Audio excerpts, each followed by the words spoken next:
morning, aspirants.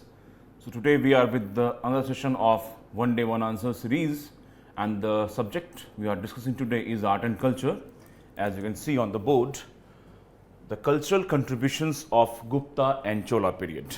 So aspirants, in the syllabus of GS paper 1 mains, we have the topic that cultural and heritage from the ancient to modern India.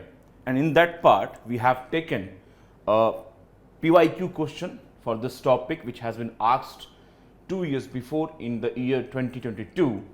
And this topic was on the contributions in the realm of culture of the Gupta and Chola period. So in the history of ancient and early medieval India, we are touching upon the Gupta period is of the ancient time.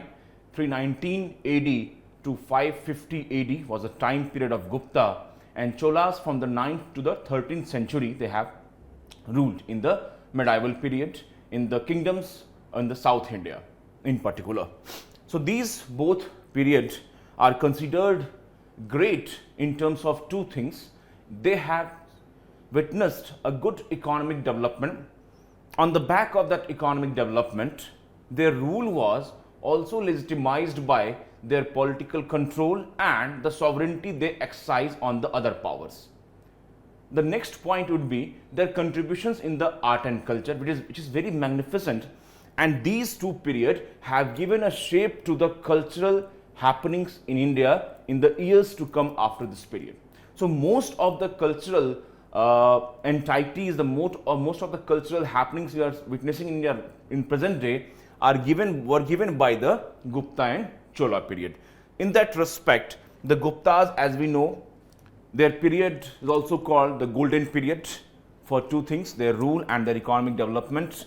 The development in the cultural realms in terms of their architecture contribution, in terms of their literary contributions. The well-known Kalidas was living at the court of, he was one of the Navratna of Chandragupta II. Then we know about the sculpture development, etc. Similarly, with the Cholas period, the Cholas were also called the imperial Cholas. The reason being, the empire of Chola has not remained till India, but it also dominated the areas of subcontinent, the present day Southeast Asian nations and the Sri Lanka. So this was the magnificent aspect of Cholas. In the Cholas period, we are witnessing the rise and highest point of Dravidian architecture. The architectural development which started in the Pallava period in the time of 5th and the 6th century AD, in the time of Pallavas. They were the pioneers of Dravidian architecture.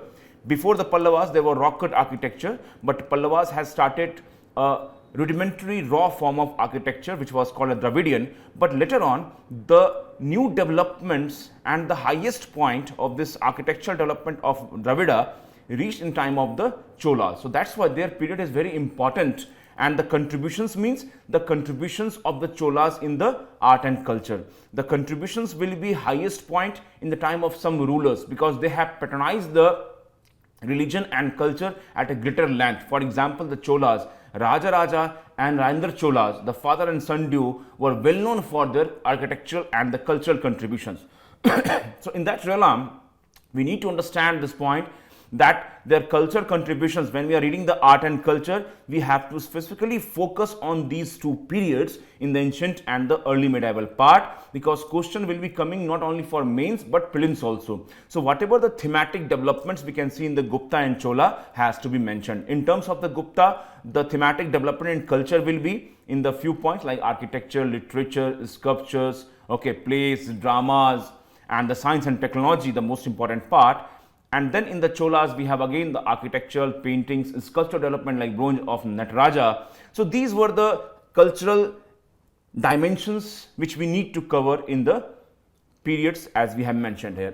So now coming to the concept, as I told you, the conceptual understanding of the art and culture in this two period will have a clear understanding pertaining to the developments, that why such development were seen, what was the reason for such development, and how these development have changed the course of history, how they are a part of our culture heritage. So why and how approach will be very useful for you. Aspirants, art and culture. These two words are very important to understand in their meaning in terms of what they constitute, what they tells about us. Art. Art means a kind of artistic expression when one is giving to some of his emotions or some of his feelings in a certain form that constitute the art. It's a kind of artistic expression which is being given to the inner emotional feelings. And the culture is the way of life which is being developed throughout the ages, and of course the culture constitute the artistic development. Simplistic meaning, you need to understand this point. In terms of the art has a definite development in some periods, as these periods have patronized the proliferation of artistic development. That's why the periods of Gupta and Chola were definitely very higher point in the art and culture history of India. So coming to the question part, as we have taken a question from the year 2022 in which the question was to discuss the main contributions of Gupta period and Chola period to Indian heritage and culture. I have given some elaborative points here which we can use to answer the question here. So in that realm, we need to understand this point, what the question tells about that. First, we will identify the core part of the question and sub part of the question for which we need to give a contextual reference. So first of all, the command word has been given, that discuss. Okay. So we need to discuss the main contributions of Gupta and Chola period to Indian heritage and heritage and culture. So here the command word discuss, it means that whatever contributions you are discussing shall be within the realm of heritage and cultural contributions, and that you need to discuss. A little bit elaboration is required of whatever points you are putting up. That's the command word on which we have to place our answer or write our answer. So here we have, firstly, give a generic introduction of the cultural development in ancient history and how they form the part of our heritage. Show some examples of the reflection in present day. For example, the temple architecture, the grandeur and the magnificent aspect of the temple architecture still being seen. The works of Kalidas still being referred as a masterpiece. Okay. So similar introduction, giving a contextual reference will be sufficient here. Now in the discussion part, first we need to adopt this approach that we have to reflect our discussion on the core part, that is the contributions, and we have to go periodic wise. Don't mix up the things like first you are answering the Gupta, then the next point of Cholas. Don't mix up that thing, because it will be a very sketchy and hazy picture for the examiner to check your answer. So first of all, two subheadings will be given for Gupta and Chola. In the first Gupta subheading, you have to discuss the age of Gupta, that it was from 1319 to 550, and a contextual reference of its golden age, that why this age was called a golden age. Just a contextual passing reference of the golden age, in which you will mention about the economic prosperity as it is being substantiated by the finding of large number of gold coins, their trade routes, etc., and the political patronage they have given to the culture. Okay. Then how the age reflects the development in cultural realm, and there you will discuss the contribution in terms of the architecture, that they have started the architecture in the Nagar style of temple architecture. Example, thus Avatara temple. Okay, the first of the important temple development in terms of the Gupta. Okay, thus Avatara temple, Parvati Mahadev temple. They are known for the Nagar style of architecture, and they have been given a new shape, like this was a platform, and over that an inward curving shikhara was made, and the concept of temple was institutionalized in this Gupta period. And temple means it is a bridge connecting heaven and the earth. In the temple there was a main deity known as the main deity, which who will have known as the, who has been given the Pran Pratishtha. Many of you have been aware of the term Pran Pratishtha, and this was a tradition started by the Guptas. Their architectural development, first of one to constitute the Nagara style of architecture. Okay, the place where God will be living. So it wasn't, now the temple and the religion has been institutionalized format. Then the paintings, Like in this period, we can see the development in the Ajanta paintings. Then we have a literature, example of Kalidas, Mudra Rakshasa, Vishak Dutt. Okay. Then the science technology, of course, that is the important part to discuss in the science technology, the works of Aryabhat, Varaha Mihir, Aryabhatya, the very important book which has given us the decimal system, etc. And the scholars like have their, in the astronomical sphere, they have a lot of contribution being done by them. So paintings and the sculptures will be the next part. Sculptures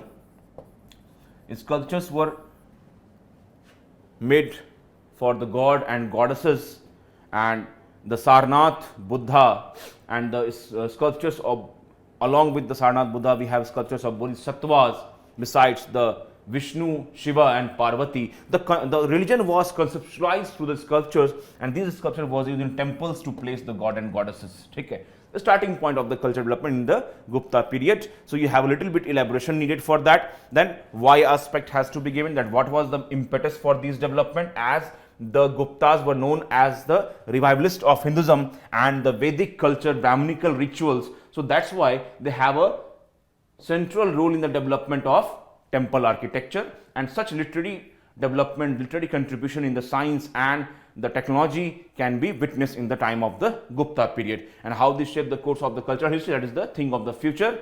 Okay, this was the contribution of the Gupta, which you need to elaborate. Then the next point we will discuss about the Cholas here.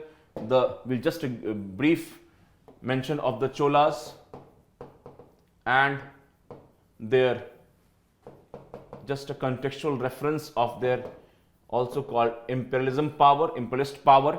And because of this imperialist power, the magnificent aspect of Chola's rule will be discussed in the starting point. Then we will go to the contributions, discuss the contribution in terms of their architecture, that they were the one who, in whose rule the Dravidian architecture has reached its highest point, zenith point, highest point. The reason being the Dravidian architecture with Gopurams have been added here. Gopurams, the Vimana were more elaborate. Gopurams, example, thus Brihadaswar temple by Rajaraja and Gangai Konchola temple by Rajendra I. The mature phase was reached in the time of the Cholas. Mature phase, lot of temples being built because they have patronized the religion. The Saivism was the religion they have patronized, but also they were supporters of the other religions. But one thing you need to mention here also, because there was an impact of Bhakti movement in South India. We all know about the Bhakti movement in South India in 8 and 9 AD, Alvar and Nayanars. Okay, Nayanars for Shaivite, Alvars for Vaishnavite. The direct influence of this Bhakti movement was on the rulers. They have patronized some or the other religion to legitimize their rule. And in terms of their cultural development, we can see the direct reflection in the temple architecture. Beside that, we have the beside the architectural, we have the sculptures of bronze. The most significant is the Nataraja, who is performing the cosmic dance, which is said to be denote the destruction and creation, Sarga Pratisarga. Okay, so Nataraja and Ardhanarishwar bronze sculpture was present in the time. So it denotes that metallurgy has reached its highest point. The metallurgy was so sophisticated that it was able to produce the Nataraja idols. Then in terms of the literature, we have Kamban Ramayana. Then we have the compilation of Periya Puranam by Sekizar. Periya Puranam by Sekizar are the important point. Then we have the dance, the Bharatnatyam. The temples and the wall panels of temples have the sculpture of dance, and these dances were patronized by the rulers, and in the temples that these dances were performed. So Bharatnatyam has institutionalized itself into the dance format. In the Tanjavaram Brihadaswar temple, we can see the depiction of musician dancers. Okay, then of course the administration part, that is the village assembly, which were having some kind of autonomy in their sphere. Okay, like Ur and Sabha or Mahasabha. Ur was a general assembly and Sabha was the assembly of Brahmana villages. It was an assembly of Brahmana villages. Why Brahmana villages? Because Brahmanas has been given the land grants, and of course this denotes some kind of patronage by the Chola rulers, and where they have given the patronage, those was called the Agrahara or the Brahmana villages. Brahmadea was the kind of land grants to Brahmanas, and there they have Sabha. So an institutionalized idea of an autonomous administration has thrived in time of the Cholas. You can mention the example Uttaramerur inscription from the time of Prantaka, one Chola mentioned about the village assembly. Similarly, you will describe the nature of the architecture, highest point, the literary developments as I told you, and the bronze sculptures. A 15-marker question it was. So on this pattern you will have to discuss the Cholas and the Guptas contribution. I hope the points are clear to you. They are reflective in their own, and they shows a magnificent aspect of both the periods, because both these periods were acting as a linkage towards the future. They saw the highest point of development. They saw the development in the realm of cultural history of India, and thus they form the part of our heritage. This will be the kind of conclusive line you will have. So we'll meet you next time with the next topic. Thank you very much. Take care.